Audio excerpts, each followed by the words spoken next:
बिस्मिल्लाहिर्रहमानिर्रहीम। Don budget special में हाजिर खिदमत हैं। आज हमारे मेहमान हैं हारून अख्तर ख़ान साहब, वज़ीर आज़म के मामले ख़ुसूसी बराए रेवेन्यू हैं, एक बड़े बिजनेसमैन भी हैं, एक अच्छे इंसान भी हैं। तो उनसे गुफ्तगू करते हैं बजट के हवाले से, जो 4 साल हुकूमत के गुजर चुके हैं उसमें रेवेन्यू के हवाले से जो इक़दाम किए गए हैं और आने वाले बजट में क्या करने जा रहे हैं।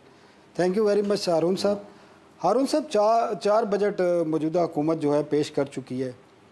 आप क्या समझते हैं रेवेन्यू के हवाले से, टैक्सेस के हवाले से, जो आपके टारगेट्स थे 4 साल के, वो आपने पूरे किए हैं और उसका थीम क्या था जो आपने इक़दाम किए हैं बजट टैक्सों के हवाले से, रेवेन्यू के हवाले से या इन्फोर्समेंट के हवाले से? जी, सबसे पहले तो ये है कि हम 4 साल पहले 1956 बिलियन रेवेन्यू कलेक्ट कर रहे थे। पिछले साल हमने 3112 बिलियन किया और इस साल हम इंशाल्लाह ताला 3500 अरब से ऊपर जा रहे हैं।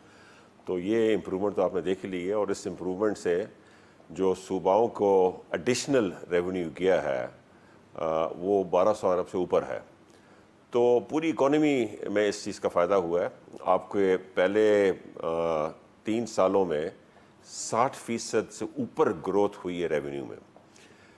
बजट हमारे pro industry, pro business, pro agriculture रहे हैं, keeping in view the revenue factor, और इसीलिए हम कामयाब हुए हैं। हर बजट में हमने इंडस्ट्री के लिए इंसेंटिव्स बरकरार रखे हैं, बल्कि बढ़ाए हैं। हमने पिछले बजट में एग्रीकल्चर के बड़े इंसेंटिव रखे, जिससे एक बहुत ही मेजर टर्न अराउंड हुआ है आपके एग्रीकल्चर सेक्टर में। और इंशाल्लाह ताला आप इस वक्त देखेंगे कि एग्रीकल्चर ग्रोथ जीडीपी की बहुत सर हमें तो नज़र नहीं आया। आपकी कॉटन 30% ग्रोथ नज़र आएगी, 30% आपकी ग्रोथ नीचे गई है कॉटन की। बाकी फसलों का भी यही हाल है और एग्रीकल्चर कंट्री है और उसमें ये चीज़ें हैं। जहाँ तक आप कह रहे हैं कि इंडस्ट्रियलाइजेशन हुई है, तो आप बता दें, क्योंकि जो आपकी एक्सपोर्ट है जो 2013 में पीपल्स पार्टी जब छोड़ के गई थी $25 बिलियन थी, आज 19 साढ़े 19 अरब डॉलर पे आ गई है।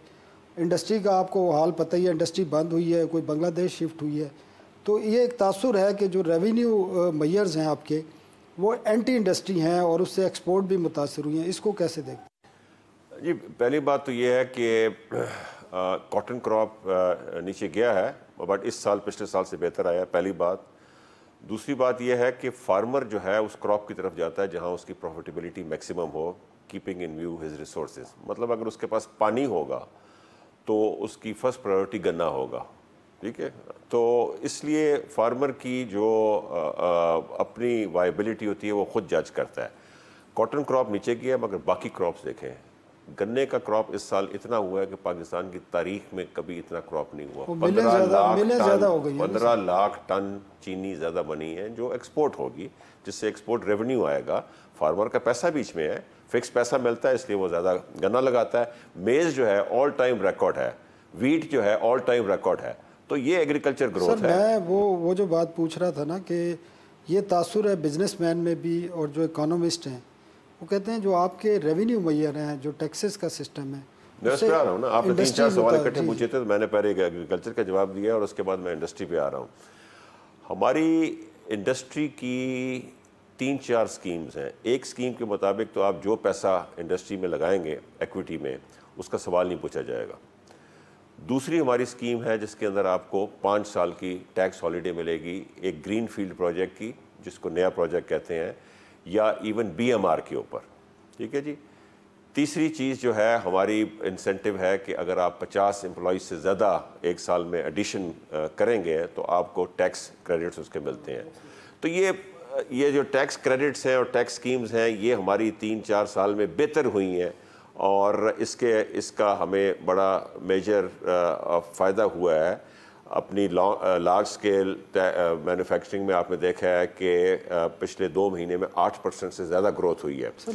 जहाँ मैं अभी आता हूँ। अच्छा, एक्सपोर्ट्स के बारे में एक चीज़ है जिसके अंदर हमारी एक्सपोर्ट्स नीचे गई हैं, बट वो रिवर्सल जो है डाउनवर्ड ख़त्म हो गया, अब इंक्रीज़ हो रही हैं। और आप देख रहे हैं कि टेक्सटाइल मार्च के महीने में 6% के ऊपर ग्रो की है और अभी 9 महीने में एंडिंग मार्च 31 इस साल में वो कुछ 3.5% से ऊपर ग्रो किया है टेक्सटाइल की एक्सपोर्ट्स। ये एक दुनिया में एक रिसेशन था। यहाँ तक कि जो चाइना की एक्सपोर्ट्स हैं वो 20% गिरी थी, इंडिया की एक्सपोर्ट्स गिरी थी। तो हम एक दुनिया के रिसेशन को फेस कर रहे थे। उसके अंदर मेरा ख्याल है कि दुनिया के लिहाज से जितनी कंट्रीज़ में गिरी है उससे हम बेहतर रहे हैं। फिर ये है कि हमारा रुपी जो है वो स्टेबल रहा है और दुनिया की काफ़ी करेंसीज उसके मुकाबले में डिप्रिशिएट कर गई हैं। मेरा ख्याल है हुकूमत की बड़ी अच्छी पॉलिसी थी रुपी को स्टेबल रखने की, जिससे हमारी इन्फ्लेशन कंटेन रही है और हमारा पॉलिसी रेट जो है वो हिस्ट्री के सबसे कम लेवल पे आया हुआ है। बट उसको फेस करते हुए बाज़ कंट्रीज़ में शायद हमारा कंपटीशन बढ़ गया। लाइक टर्की ने 2 मुसलसल डिवेल्यूशंस की। आप देखें यूरो की क्या हालत हुई, आप देखें ब्रिटिश पाउंड की क्या हालत हुई, रशिया की क्या हालत हुई, इस सब की। तो ओवरऑल इकोनॉमी में एक मिनट सलाउन साहब, एक ओवरऑल इकोनॉमी की आपको ब्रॉड बेस्ड पिक्चर देखनी होती है। इकोनॉमी में ये नहीं होता कि अगर एक चीज़ ख़राब हो रही है तो पूरी इकोनॉमी ख़राब हो गई है, और अगर एक आदमी ने किसी वजह से उसका रॉ मटेरियल अगर बांग्लादेश में है और बांग्लादेश में वायबिलिटी बन रही है, उसने बांग्लादेश में इंडस्ट्री शिफ्ट की है, तो उसका ये मतलब नहीं कि पाकिस्तान की तमाम इंडस्ट्री जो है बांग्लादेश शिफ्ट कर गई है। नहीं, रिफंड का स्टॉक कितना है इस वक्त? मेरे पास फिगर्स इस वक्त नहीं है, बट हमने मैंने कहा ना 75 अरब रुपए रिफंड दिए 10 महीने में, वेराज पूरे पिछले साल 10 महीने में हमने 50। जुबैर तुफैल साहब आज कह रहे थे 200 अरब से ज़्यादा है। देखिए ये फिगर तो मैंने इसके 1000 दफ़ा सुना है कितने फिगर, ये 200 अरब बिल्कुल भी नहीं है। इसमें अगर हम इनकम टैक्स भी शामिल करें उसके अंदर बहुत दफ़ा किसी कंपनी के रिफ़ंड के अंदर एडजस्ट होना होता है जो उनके ऊपर टैक्स डिमांड हुई होती है। जैसे इनकम टैक्स का रिफ़ंड जो होता है वो एक साइकिल चल रही होती है। अगर साल के शुरू में देखें वो भी 90 अरब होता है और साल के आखिर में भी 80-90 अरब होता है। वो एक रिवॉल्व कर रहा होता है, वो एडजस्ट हो रहा होता है। बिकॉज इनकम टैक्स तो आप साल के साल जमा कराते हैं, क्वार्टर के क्वार्टर एडवांस टैक्स जमा करा रहे होते हैं। तो अगर आपका रिफंड बनता है तो वो आप एडजस्ट करके जमा कराते हैं, तो वो साथ साथ एडजस्ट होता रहता है, इसलिए उसका शोर नहीं होता। मगर कोई at any point in time income tax का रिफंड जो है वो 80-90 अरब रुपया रहता है, तो वो 100 अरब तो इसमें से निकाल लें आप। ये बिल्कुल गलत एक चीज़ है कि 200 अरब 300 अरब आता है, ये एब्सोल्युटली। और सेल्स टैक्स का जो स्टकअप रिफंड है उसमें भी जिसके आरपीओ इश्यू हो चुके हैं, जो मैंने लास्ट फिगर देखा था उसमें 5 एक्सपोर्ट सेक्टर्स, बल्कि तमाम एक्सपोर्ट सेक्टर्स के जो रिफंड के आरपीओ स्टकअप थे वो 25-30 अरब रुपए से नहीं थे। ये चीज़ है जिसकी डिले इफेक्ट करती है। इनकम टैक्स के रिफंड की डिले 95% इंडस्ट्री में इफेक्ट नहीं करती, वो साथ साथ एडजस्ट हो रहा होता है, क्योंकि हर क्वार्टर में आपको वो एडवांस जमा कराना पड़ता है, और अगर आपका रिफंड ड्यू है तो वो आप एडवांस से एडजस्ट कर लेते हैं। इस वक्त रिफंड दे रहे हैं या बंद किए हुए? एक तासुर ये है कि फाइनेंस मिनिस्टर ने रिफंड फिलहाल बंद किए हुए हैं। फाइनेंस मिनिस्टर ने कभी भी रिफंड बंद नहीं किए हुए। हम इनकम टैक्स के रिफंड दे रहे हैं, हम कुछ सेल्स टैक्स की भी दे रहे हैं, बट वो जो बल्क रिफंड दिए थे, जिस तरह हमने 2 इस दफ़ा दिए हैं 22 अरब के, वो कोई ऐसे अनाउंस नहीं हुआ। हो सकता है फाइनेंस मिनिस्टर अपनी बजट स्पीच में कोई ऐसी तारीख दे। हारून साहब एक शार्ट वक्फा लेते हैं, शार्ट वक्फे के बाद ये गुफ्तगू जारी रहेगी।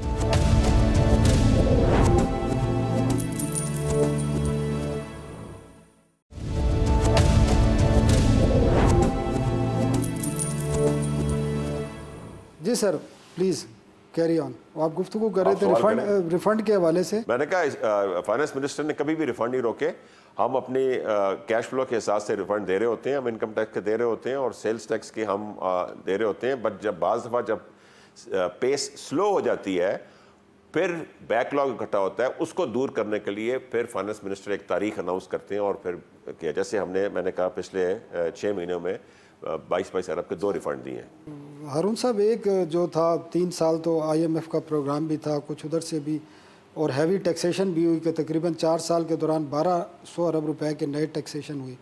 तो वो जो नए टैक्सेशन मैयर थे उनके आपने जो टारगेट्स थे वो अचीव किए हैं, या उसमें कोई चीज़, या उनकी फ़िलासफ़ी क्या थी जो मैंने आपसे पहले भी पूछा था, वो ज़रा प्लीज़ बता दें। देखिए फ़िलासफ़ी जो भी थी, मैंने आपको कहा कि 1956 बिलियन से शुरू करके पिछले साल हम 3112 पे पहुँचे हैं, तो जो भी फ़िलासफ़ी थी वो कामयाब हुई ना। और मुल्क का टैक्स टू GDP रेशियो 9.5% से 12.5% पे आ गया, लेकिन और प्रोविंसेस को 1200 अरब ज़्यादा मिल गया, जिससे आप प्रोविंसेस देख लें उनके पास सरप्लस बजट्स आ रहे हैं।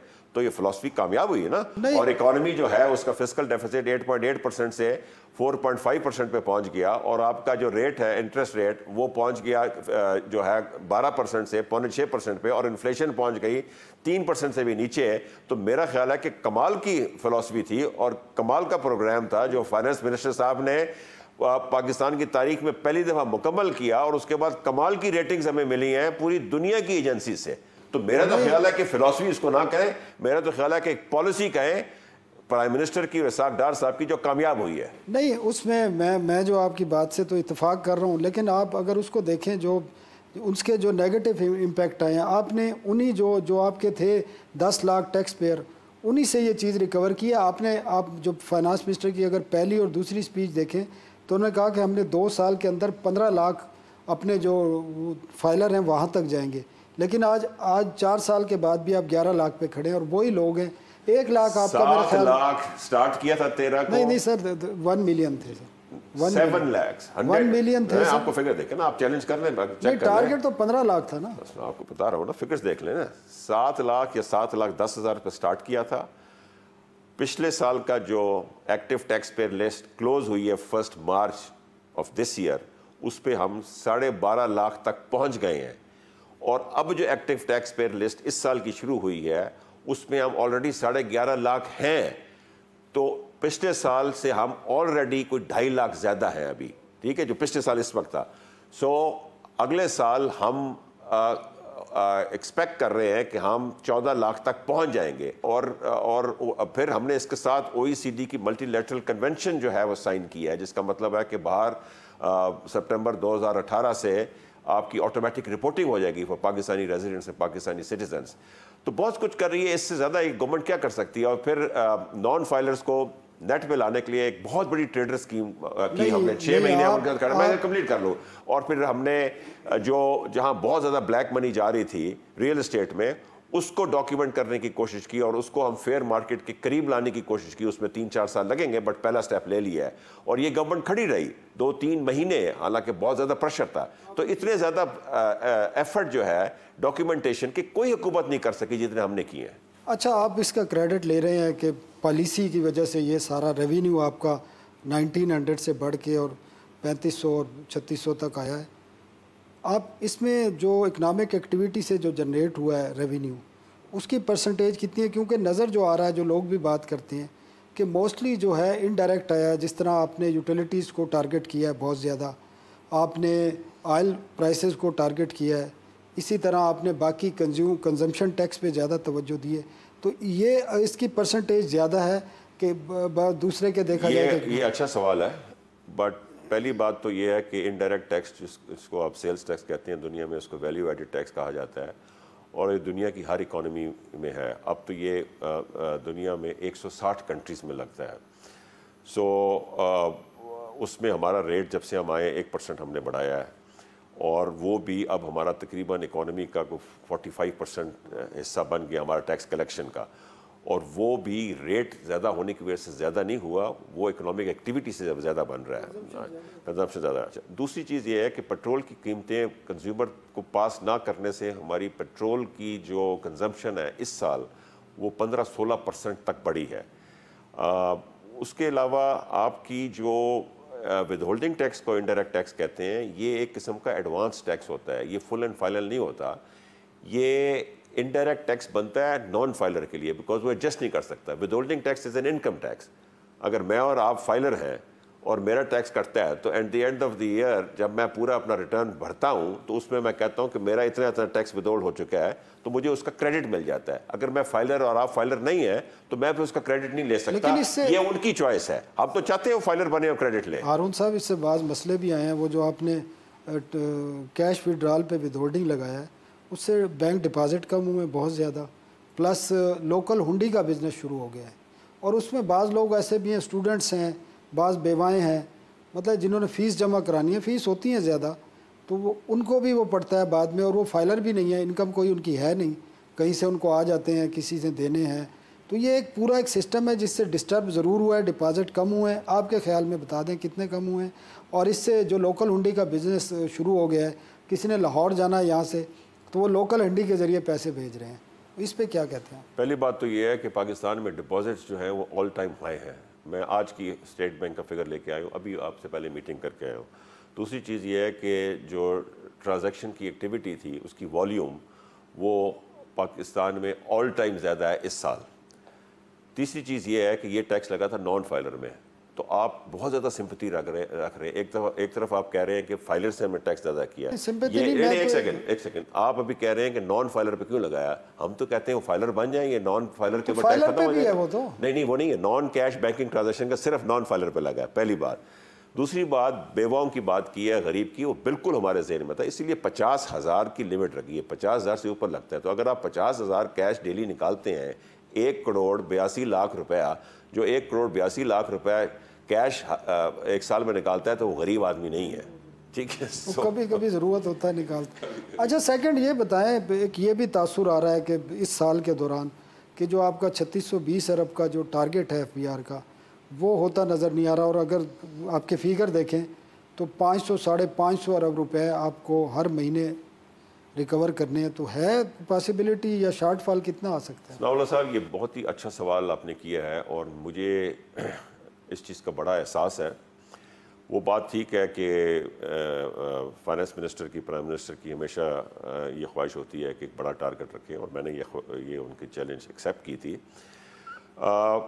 मगर बाज़ दफ़ा इकॉनमी के लिए आपको ऐसे मेजर्स लेने पड़ते हैं जो इनिशियली रेवेन्यू नेगेटिव होते हैं।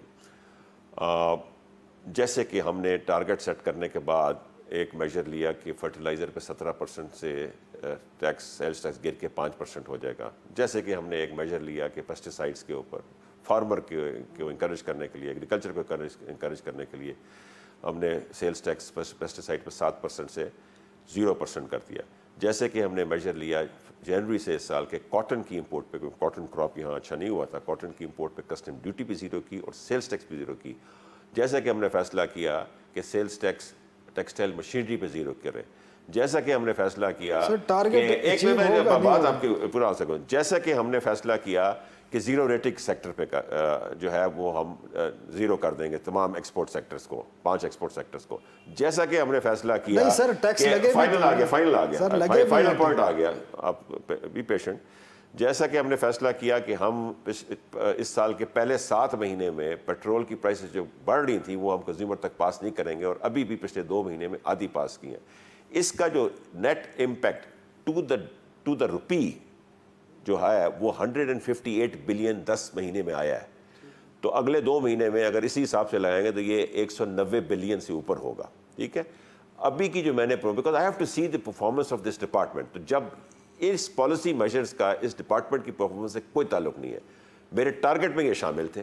सो मैं अगर ये चीज़ें निकाल देता हूँ अपने टारगेट से, मैं ये नहीं कह रहा मैं अचीव नहीं करूँगा, मैं उस पर आता हूँ, तो मैं ग्रो कर रहा हूँ 14.5% पे अभी तक। This is on top of 21% last year and 60% all 3 years combined. It is a huge thing, आपकी बेस इतनी ऊपर हो चुकी है। अब आपकी आगे बात क्या, हमारा सबसे बड़ा डिबैकल हुआ है वो हुआ है टोबैको में। सर एक ब्रेक ले लें, छोटा शॉर्ट ब्रेक लेते हैं, उसके बाद ये गुफ्तगू का सिलसिला जारी रहेगा।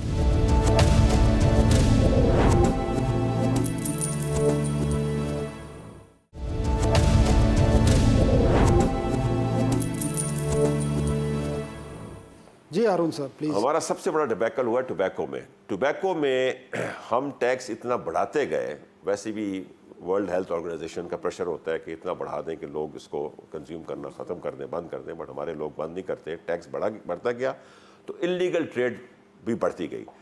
तो पिछले साल तक जब हम टैक्स बढ़ाते थे तो हमें रेवेन्यू थोड़ा बहुत इम्पैक्ट होता था, बढ़ता था। इस साल को ऐसा लेवल आ गया कि वो रेवेन्यू में डिप आई है, और बहुत बड़ी डिप आई है। हमारा एस्टिमेट है इस वक्त के इस साल हमें 40 अरब से ज़्यादा डिप आएगी, 40 अरब से। तो इलिजिटिमेट ट्रेड पे जाएगा, और हमारी इन्फोर्समेंट भी इलिसिट ट्रेड पे इस साल सबसे ज़्यादा हुई है। आप आए दिन अखबार में खबरें पढ़ते होंगे, मगर वो इतना लुक्रेटिव हो गया है अब इलिसिट ट्रेड पे कि वो रिस्क लेने के लिए तैयार है। अब हम इनके साथ नेगोशिएशन कर रहे हैं कि टैक्स का एक ऐसा स्ट्रक्चर बनाया जाए जिसमें ये इलिसिट ट्रेड के साथ मुकाबला कर सकते हैं जो हमारे 2 बड़े मल्टीनेशनल्स हैं। ये इसको रेट कम करेंगे आप? एक अभी मैं बजट से पहले नहीं बात कर सकता, हमारी इनसे नेगोशिएशन जारी है, कंप्लीट नहीं हुई, बट हम टैक्स स्ट्रक्चर ऐसे हम बनाएंगे जिस पे ये compete कर सकें इलिसिट ट्रेड बनाना वाला, और हम इन्फोर्समेंट भी बढ़ा रहे हैं। जहाँ रह गया आपका टारगेट का, देखिए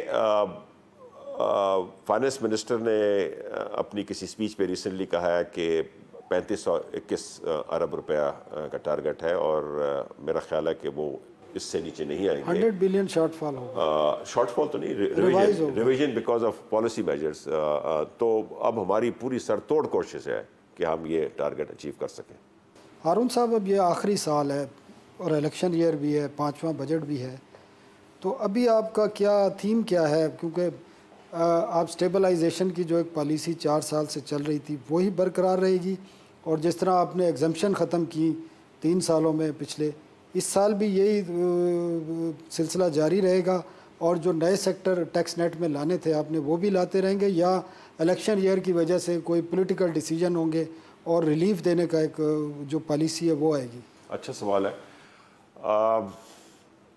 हम फाइनल ईयर की वजह से किसी किस्म की एक अपनी जो भी इकोनॉमिक स्टेबिलिटी अचीव की है उसको एट स्टेक नहीं रखना चाहते। पहली चीज़, हम जो इंसेंटिव्स देते आ रहे हैं और दिए हैं उसको कंटिन्यू रखेंगे।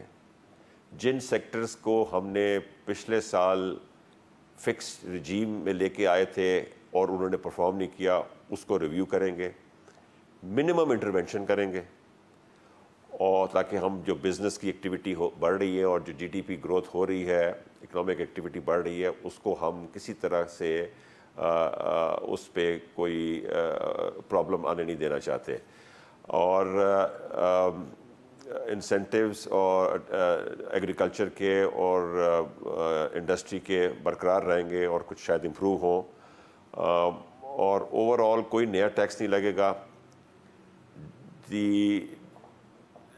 The incentive for remaining out of the tax net will become less and less.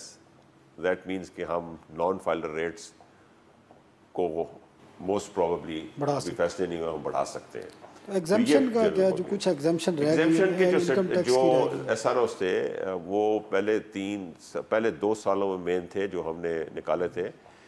पिछले साल बहुत थोड़े निकाले हैं और इस साल तो हम शायद कोई भी ना निकाल सकें, बिकॉज अब ऐसे रह गए हैं एसआरओस कि उनको निकाला जाए तो पाकिस्तान की इंडस्ट्री को इफेक्ट हो सकता है। नहीं, इंडस्ट्री के हवाले नहीं, स्पेसिफिक कुछ एग्जाम्पशन रह गई हैं। जिस तरह अगर मैं आप वो देखें जो उसका आर्टिकल है कि अब जजेज़ हैं जो हमारे आला अदलिया के जजेज़ हैं, हाई कोर्ट के हैं, सुप्रीम कोर्ट के हैं, उनकी सैलरीज मिलियंस में हैं। उनके लिए आपने इनकम टैक्स की मतलब है, यूटिलिटीज़ में भी एग्जम्पशन है, उनकी सैलरी में भी एग्जम्पशन है, उनकी ट्रैवलिंग में भी, उनकी हाउसिंग में भी। इसी तरह आपके मिलिट्री के उनकी भी सैलरियों में और मराहत में कोई मसला नहीं है। वज़रा की हैं, प्राइम मिनिस्टर्स की हैं, गवर्नर्स की हैं। ये एक सिंबल एक जो समझा जाता है कि अगर ये लोग आगे आएंगे तो बाकी कौम भी उसको फॉलो करेगी। तो इसको आज तक आप क्यों नहीं टच कर सके, इन एग्जम्पशन को, जो एक कौम के लिए मिसाल होनी चाहिए। बाकी सारी कौम से तवक्को करते हैं कि टैक्स दें, और आपने अदलिया के आला जजों को, आला फ़ौज में आला जो क़यादत है उसको, आपने वज़ीर आज़म को, गवर्नर्स को, वज़रा को एग्जम्पशन दी हुई है इनकम टैक्स। अच्छा, पॉलिटिशियंस तो बिल्कुल एग्जाम्प्ट नहीं है, ना मेंबर पार्लियामेंट एग्जाम्प्ट है, प्राइम मिनिस्टर का मुझे नहीं पता, प्रेसिडेंट का नहीं पता, और उनकी तो सैलरी बड़ी कम है। जजेस की और आर्मी की बात की, देखिए ये कॉन्सेप्ट के हमारे मुल्क की जो आला अदलिया है उसको सेल्फ सफिशिएंट बनाना है, उन्होंने एक इज़्ज़त की ज़िंदगी गुजारनी है, वो एक बहुत बड़ा रोल एक नेशन में अदा करते हैं, तो उनको एक पैकेज देनी है। अगर हम उसकी टैक्सेशन कर देंगे कोई बड़ी बात नहीं है, बट फिर उनकी सैलरी भी बढ़ानी पड़ेगी। बात यह है कि देखें ना, एक बैंक में एक प्रेसिडेंट हायर करता है, वो कहता है कि मुझे 10 लाख महीने के चाहिए, अगर उसके ऊपर हम अब टैक्स जो है वो 1 गुना और बढ़ा दें तो वो अपने एम्प्लॉयर के पास जाएगा कि मेरी सैलरी बढ़ा दो। हम इंटरेस्टेड हैं कि जजेस की नेट पैकेज जो है वो सफ़र नहीं करना चाहिए। ये बड़ा अच्छी चीज़ हुई थी कि इनकी सैलरीज बढ़ाई गई थी, अब वो एक इज़्ज़त की लाइफ गुजार रहे हैं और उससे बड़ी बेहतरी आई है कोर्ट्स में। अगर टैक्सेशन पार्लियामेंट डिसाइड करती है तो वो पैकेज बढ़ाना पड़ेगा, उनकी जो ग्रोस सैलरी बढ़ जाएगी। इसी तरह फ़ौज का भी है, फ़ौज का भी एक पैकेज होता है। ये फ़ौजी जाके अपना सीना आगे नंगा करके गोली खाते हैं इस कौम के पीछे और खा रहे हैं, और रोज़ आप देखते हैं शहीद होकर उनकी बॉडीज़ आ रही होती हैं और वो उनके वालिद खड़े होते हैं और कहते हैं कि 2 बच्चे और भी हाजिर हैं। तो उनके लिए भी एक पैकेज है, और उसको भी अगर सैलरी में लाना चाहते हैं तो पार्लियामेंट ला सकती है, उनकी सैलरी हम बढ़ा देंगे। नेट जो पैकेज है वो इफेक्ट नहीं होना चाहिए। गवर्नर्स और वज़रा का भी है एग्जम्पशन, वो फिर आप जाके उनसे पूछ लें। वज़रा का तो मैं वज़ीर हूँ, मेरा तो कोई एग्जम्पशन नहीं, मैं टैक्स पे करता हूँ। एक हमारी तो सैलरी, मैं तो वैसे FBR में बिल्कुल यहाँ मुफ्त काम करता हूँ। मैं FBR की चाय भी नहीं पीता और मैं FBR की गाड़ी भी नहीं लेता, ना भी FBR का। एक अल्लाह के फजल से मैंने एक धेला FBR का या रेवेन्यू डिवीजन का अपनी ज़ात पे नहीं लगाया। सो मैं तो, और मेरी फैमिली जो है वो बिज़नेस में अरबों रुपया टैक्स पे करती है, 4 से 5 अरब रुपया साल का पे करती है। तो मैंने कहा वो क्लियर कर दूं, आप बार बार मिनिस्टर्स की बात कर रहे हैं, ये मिनिस्टर तो बहुत पैसे नहीं, वो वफाकी वज़रा की बात है। अच्छा, एक और जो डिमांड आ रही है, आज वो ज़ुबैर साहब भी डिमांड कर रहे थे कि जनरल सेल्स टैक्स की शरह हमसे वादा किया गया था जब 16 से 17% की थी इस हुकूमत ने अपने पहले साल में, तो हमसे ये वादा किया गया था कि आने वाले सालों में जब रेवेन्यू बेहतर होगा तो इस GST की शरह को कम किया जाएगा। वो तो डिमांड करते हैं 15%, 17 से 15 पे लाया जाए। तो आप क्या समझते हैं, ऐसा कोई ऑप्शन है, मुमकिन है कि GST की शरह कम की जाए? देखिए जी, प्राइम मिनिस्टर की एक बहुत पुरानी ख्वाहिश है कि GST सिंगल डिजिट पे आ जाए, और उन्होंने ये टास्क डॉक्टर साहब को दिया और डॉक्टर साहब ने ये टास्क मुझे दिया, और मैं 3 महीने इस प्रोजेक्ट के ऊपर लगा रहा। और उस सिलसिले में मैं IMF मिलने गया और मैंने दुनिया का एक्सपीरियंस देखा कि ये फिक्स टैक्स हो सकता है सिंगल डिजिट, बट वो पॉसिबल नहीं था। उस अरसे में हमने एक नया सिस्टम डिस्कवर किया जिसको स्ट्राइव कहते हैं, बट वो टेक्निकल चीज़ है जिससे सेल्स टैक्स की कलेक्शन में हमें बहुत बेहतरी आई है। जब भी मेरे पास बिजनेसमैन आते हैं और मैं उनको यही कहता हूँ, और टर्किश मॉडल का मैं उनको एग्जांपल देता हूँ कि टर्की में भी कॉर्पोरेट टैक्स और ये टैक्स वगैरह बहुत ज़्यादा हुआ करते थे आज से 10 साल पहले, और टर्किश गवर्नमेंट ने ये कहा था कि हमारा टैक्स टू GDP रेशियो जब 20% से बढ़ जाएगा, उनका भी 10% था, तो हम ये सब कॉर्पोरेट रेट्स कम कर देंगे। तो वही हुआ। अब फाइनल चीज़ मैं आपको कहता हूँ कि जब हमारे जो टैक्स नेट से बाहर लोग हैं वो टैक्स में आएंगे, और जो टैक्स नेट में है, ये भी एक बड़ा मिसगिविंग है कि टैक्स नेट में जो है वो बड़ा ऑनेस्ट है। टैक्स नेट में जो है वो बड़े बड़े एवेडर्स हैं, बहुत बड़े बड़े एवेडर्स हैं। जब लोग अपना जो ड्यू टैक्स है वो देना शुरू कर देंगे तो कॉर्पोरेट रेट भी बहुत नीचे आ जाएगा और ये सेल्स टैक्स रेट भी बहुत नीचे आ जाएगा, और ये आना चाहिए। हम मजबूर हैं क्योंकि जो लोग चोरी करते हैं टैक्स की, उसकी कॉस्ट ऑनेस्ट टैक्स पेयर देता है। अभी प्रपोजल है कोई? मैं डिस्कस नहीं कर, इंडिविजुअल प्रपोजल मैं डिस्कस नहीं कर। छोटी सी एक ब्रेक लेते हैं, उसके बाद दोबारा आएंगे और नए साल के जो बजट तजावीज़ हैं उन पे कुछ कोशिश करेंगे, कुछ हमें ये बता दें।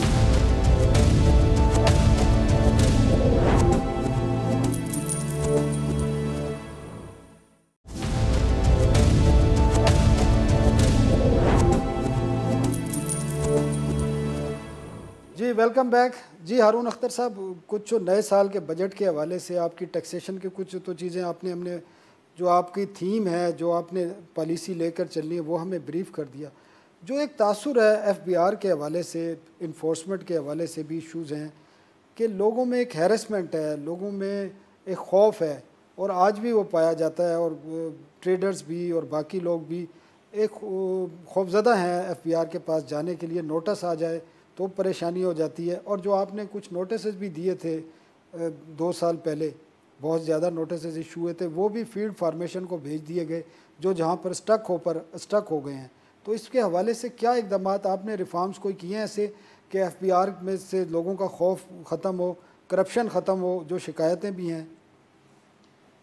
देखिए जी, ये बड़ा इंटरेस्टिंग सवाल है, और ये मुझे इसका बड़ा अच्छा अंदाज़ा हुआ है इधर आके, क्योंकि मैंने तो दूसरी साइड भी देखी और अब FBR से बैठ के भी सब कुछ देख लिया है। इसके अंदर कसूर कुछ हद तक हमारे FBR के लोअर लेवल्स का हो सकता है, जो इम्प्रूव होता जा रहा है। सीनियर लेवल पे बहुत ज़्यादा इंटीग्रिटी बेहतर हो गई है, और यही मेरी कामयाबी रही है कि हमने मेरिट के ऊपर टॉप लेवल पे पोस्टिंग और ट्रांसफ़र्स की हैं। बट बहुत बड़ा प्रॉब्लम हमारे टैक्स पेयर में भी है। टैक्स पेयर इवेजन का इतना आदी हो चुका है कि अब जब उसकी इवेजन पकड़ी जाए तो वो कहता है हैरेसमेंट हो गई है। फिर एक और चीज़ हुई कि हमने 2007 में यूनिवर्सल सेल्फ असेसमेंट स्कीम शुरू कर दी, जो एक बहुत ही बड़ा स्टेप था और रेवोल्यूशनरी स्टेप था। बट दुनिया में कोई भी यूनिवर्सल सेल्फ असेसमेंट स्कीम कामयाब नहीं होती एक प्रॉपर ऑडिट सिस्टम से। ऑडिट सिस्टम बनाने में हमें 5-6 साल लग गए, कोर्ट्स में चैलेंज होते रहे। अब एक सिस्टम बना है जिसके तहत ऑडिट भी होते हैं और 7-8% पॉपुलेशन ऑफ टैक्स पेयर्स का ऑडिट होता है। अनफॉर्चुनेटली यहाँ से एक नोटिस भी चला जाए ना कि भाई आप फलानी चीज़ का जवाब देते हैं, वो समझते हैं ये हरासमेंट है। ऑडिट शुरू होता है, वो समझते हैं ये हरासमेंट है। मेरे इस एक्सपीरियंस में जो कोर्सिव मेजर लिए गए हैं, मैं उसमें दखल नहीं देता बिकॉज वो एक मेरिट पे होते हैं। बट मैं ये कहता हूँ कि मेरे पास अगर कोई शिकायत आई और अगर मुझे पता चला कि कोर्सिव मेजर जो है वो एक सिग्निफिकेंट एविजन के बगैर किया गया है, तो मैं उस ऑफिसर को सस्पेंड कराऊंगा। कितने किए हैं सर अब तक? तो मैं आपको ये बता रहा हूँ, मेरे इधर 2 साल में मेरे डेस्क पे आज तक किसी कोर्सिव मेजर की ऐसी शिकायत नहीं आई जो जस्टिफाइबल ना हो, बल्कि मोर देन जस्टिफाइड था। और इसमें इतनी मैसिव एवेजन है, you can not imagine. Doctors ऐसे हैं जो 6 लाख रुपए साल का डिक्लेयर कर रहे हैं, जो 6 करोड़ कमा रहे हैं। अस्पताल ऐसे हैं जो 35 लाख रुपए साल का इनकम रेवेन्यू डिक्लेयर कर रहे हैं, जो 35 करोड़ से ऊपर कर रहे हैं। दुकानें हैं जिनकी 1 करोड़ रुपए डेली सेल है, वो 1 लाख रुपए शो कर रही हैं। आप रिटेल टोटल देख लें पाकिस्तान की, तो बड़े ऐसे सेक्टर्स में नाम ही लेना चाहता। मतलब है कि इतनी इवेजन है, जितना हमें टैक्स मिल रहा है ना इस मुल्क में, उतनी इवेजन है। बड़ी इंटरेस्टिंग बात पे आई है। आपने कोई 2 सालों में ये रिसर्च तो की होगी, एनुअली एविजन ये कितनी बन रही है, अंदाजन आप कितना? मैंने आपको एक एस्टिमेट दे दिया कि जितना हमें टैक्स मिल रहा है उतनी इवेजन है। अच्छा सर, अगर ये खत्म हो जाए तो पाकिस्तान एक बड़ा अमीर मुल्क बन जाएगा। वो यही कहते हैं ना कि जितनी इकोनॉमी आपकी डॉक्यूमेंटेड है उतनी अनडॉक्यूमेंटेड है। तो मैं इसलिए कह रहा हूँ कि जितनी अनडॉक्यूमेंटेड है उतना ही हमारा आधा टैक्स जो है वो अवेड हो रहा है, आधा मिल रहा है, आधा अवेड हो रहा है। अच्छा सर, टाइम थोड़ा, एक और चीज़, एक प्रपोजल थी उस पर भी आपका राय लेनी है। एक एमनेस्टी की प्रपोजल चल रही है कि ऑफशोर जो एसेट्स हैं बैरून मुल्क किसी के भी हैं तो उनको एक एमनेस्टी दे दी जाए, ताकि वो अगर पाकिस्तान में लाना चाहते हैं, पाकिस्तान में इन्वेस्टमेंट करना चाहते हैं तो उनके लिए एक ये स्कीम हो। वो प्रपोजल कहाँ स्टैंड करती है? आया कि अभी मौजूद है या ख़त्म कर दी गई है? देखिए, हम तो हर वक्त तैयार रहते हैं बिज़नेस कम्युनिटी से प्रपोजल्स डिस्कस करने के लिए, और पिछले 6 महीने में एक मैसिव डिमांड आई है और आ रही है और बहुत ज़्यादा प्रेशर है इस पर हुकूमत के ऊपर कि ऑफशोर एसेट्स को किसी किस्म की इंसेंटिवाइज टैक्सेशन करके उनको इंकरेज किया जाए। Generally as a businessman I think मुल्क के लिए बेहतर होगा कि ये पैसा बजाय बाहर ही रहने के अंदर पाकिस्तान में आ जाए और इन्वेस्ट हो।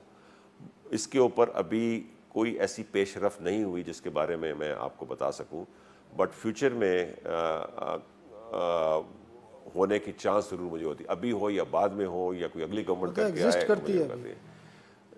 अभी देखिए, हमने तो फॉर्मली कोई प्रपोजल बनाई नहीं ना। ये प्रपोजल हमारी बनी है from different associations, different chambers. ये हमें प्रपोजल आई है, इन राइटिंग आई हुई है हमारे पास, और बहुत सारी आई हुई है। और ज़्यादातर कोट करते हैं the Indonesian model, the Indian model, और बहुत सारी और कंट्रीज़ ने ये किया है और बड़ी कामयाब रही है। तमाम कंट्रीज़ में ये जो स्कीम आई है ऑफशोर एसेट्स को डिक्लेयर करने के लिए और ऑफशोर कैश को मुल्क में लाने के लिए, ये कामयाब हुई है। सर, लास्ट एंड फाइनल ये बता दें कि एज ए टैक्स जो आपके डिपार्टमेंट के हेड के तौर पर आप नेक्स्ट बजट के लिए ट्रेडर्स को, इंडस्ट्रियलिस्ट को और पब्लिक को क्या मैसेज देना चाहते हैं कि किस चीज़ के लिए तैयार रहें? देखिए, हम कोई नया टैक्स नहीं लगाना चाहते, हम कोई मेजर इंटरवेंशन नहीं करना चाह रहे। हम चाह रहे हैं कि अभी इकॉनमी बड़ी स्मूथली चल रही है। आगे सीपेक की वजह से हम समझते हैं कि जीडीपी ग्रोथ भी और ज़्यादा तेज़ होगा। हम समझ रहे हैं कि इंशाल्लाह 1 साल के अंदर हम 7% जीडीपी ग्रोथ में पहुंचेंगे। मेरा सिर्फ ये मैसेज है कि जो ड्यू शेयर आपका टैक्स का बनता है वो देना शुरू करें, क्योंकि जो लोग इवेड कर रहे हैं उसका नुकसान अच्छे टैक्स पेयर्स पे जा रहा है। इसको ख़त्म करना चाहिए। अगर आप नहीं करेंगे तो सिस्टम्स इतने ऑटोमेट हो रहे हैं, लॉज इतने चेंज हो रहे हैं, इंटरनेशनली पैसा रखने की घेरा तंग होता जा रहा है।